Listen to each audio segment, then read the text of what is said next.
Breaking news today. The public's favorite Putin. A smog of fatalism and anti-Semitism. Russians continue to support Vladimir Putin even though the special operation in Ukraine has not achieved a single goal after more than 500 days. Why? The war has resulted in a significant decline in living standards in Russia, the deaths and injuries of hundreds of thousands of Russian soldiers, and the shelling of Russian cities. Nonetheless, 68% of Russians in a recent poll conducted by the Levada Center expressed optimism about Putin's continued presidency beyond 2024. When Wagner mercenary group founder Yevgeny Prigozhin demolished Kremlin propaganda about the causes of the war, the vast majority of Russian society ignored him.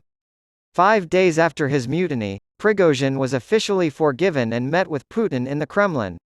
His claims that Russian generals and oligarchs had deceived the population into thinking there was a threat from Ukraine, and set off the conflict were not officially rejected and caused little discord.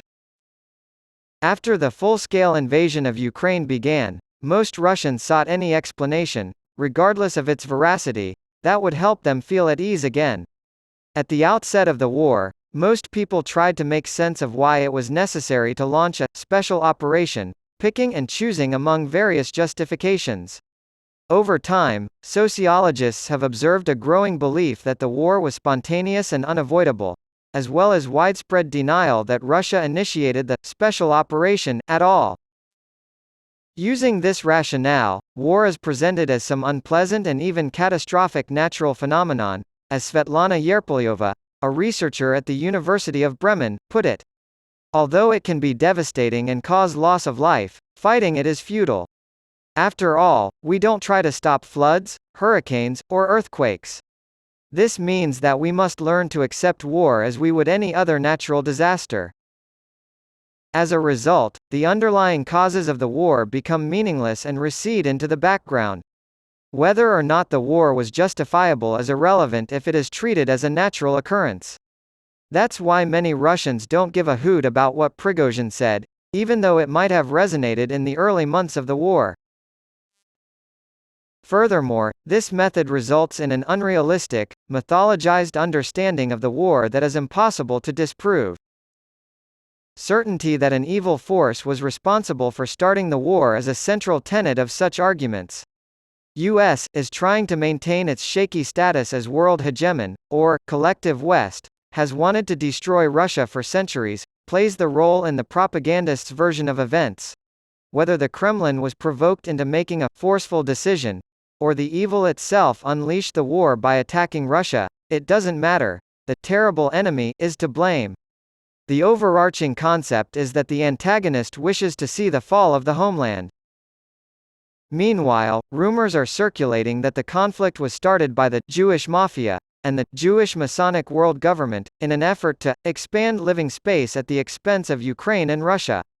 Such anti-Semitic passages began appearing not only in alternative media but also on Telegram channels overseen by the presidency as soon as the full-scale invasion began.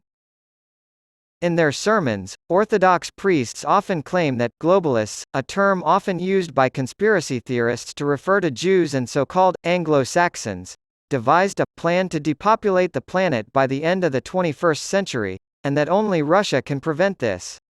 They don't elaborate on how Putin, who ordered the invasion with its repeated manifestations of mass murder, is protecting the planet's biodiversity, or on why, given that he initiated the war, he shouldn't be considered a tool of the United States, globalists, or absolute evil. It seems that the Putin majority in Russia doesn't give a hoot about these inconsistencies.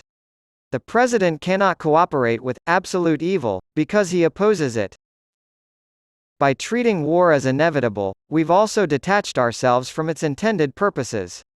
Failure to achieve the declared goals of the special operation is insufficient to evoke disillusionment if the beginning and end of the war are not dependent on the will of the people. It just means that the authorities haven't figured out how to control the storm. These types of thinking also foster learned helplessness and a fatalistic outlook on life. Despite attacks on Russian territory and the loss of large swaths of territory in the occupied Kharkiv and Kherson regions, 73% of Russians said they were optimistic about the country's future in June, up from 55% in September. More than half of Russians are unable to name a single military achievement as a result of the war. It's disturbing to see how willing people are to kill and die without knowing why. Many experts believe Putin won't use nuclear weapons if he expects a harsh response from the outside, and this is the only consolation we have. Russian society obviously can't stop its leaders from doing crazy things, so the threat of a violent backlash has to come from somewhere else. Ksenia Kirilova is an expert on Russian culture, ideology, and diplomacy. She has written for a wide variety of publications, including the Atlantic Council, Stratfor, and the Jamestown Foundation.